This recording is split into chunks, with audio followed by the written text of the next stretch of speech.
அதை நீங்கள் தமிழாக்கம் பண்ணி கொடுங்க. தமிழாக்கம் தவறு இல்லை, ஏன் அதை வந்து பின்னாடி சுட்டி காட்டணும்னா இந்த அரசுக்கு சுட்டி காட்டணும்னா இந்த தவறை எவ்வாறு ஆலோசனை பண்ணப்ப அந்த சரத்தில் என்ன சொல்லியிருக்கேன்னு கேட்டீங்கன்னா அறுவடை செய்வதிலிருந்து 100 நாட்களுக்குள் இழப்பீடு கொடுத்துருக்கு தான் சொல்லியிருந்தீங்க. கொஞ்சம் முன்னேற்றமாக ரொம்ப 10ஆவது மாதம் 9ஆவது மாதம்னு வந்திருக்கீங்க. அதை சரியான நேரத்தில் உங்க நிறைய விஷயங்கள் சொல்றாங்க. அதுல ஈடு அதிகமாக இருக்கு, அந்த இடத்துல வளர்ந்துறாங்க, மற்ற இடத்துல கூட சாதாரண வந்தாங்க. அது அந்த விவசாயிகளுக்கு பெரிய பாதிப்பு ஏற்படும்.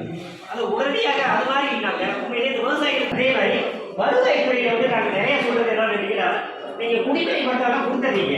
குடிநீர் பட்டா கொடுத்தது உண்மையிலேயே வரவேற்கத்தக்க விஷயம், அதை நாங்கள் குறை சொல்லலாம். ஆனா அதை வாங்கக்கூடிய மக்களுக்கு வீட்டில் கடந்த சில மாதங்களாக இந்த கோட்ட அளவிலான விவசாயிகள் குடிநீர் கூட்டம் நடைபெறாமல் இருந்தது. சென்ற மாதமே ஐயா இந்த மாதிரி மீட்டிங் நடத்த முடியும், நம்ம நடத்தினா கொஞ்சம் பரவாயில்லையே, சில பிரச்சனைகள்லாம் இங்கேயே சாதிச்சு நீங்கள் செஞ்சு கொஞ்சம் நடத்துனீங்கன்னா நல்லா இருந்துட்டு ஐயா கேட்டுருந்தாங்க. கரெக்டாக 15 தேதி அன்னைக்கு நான் மீட்டிங் ஏற்பாடு பண்ணியிருக்கேன். சென்னையில் ஒரு நீதிமன்ற வழக்குக்காக நாங்கள்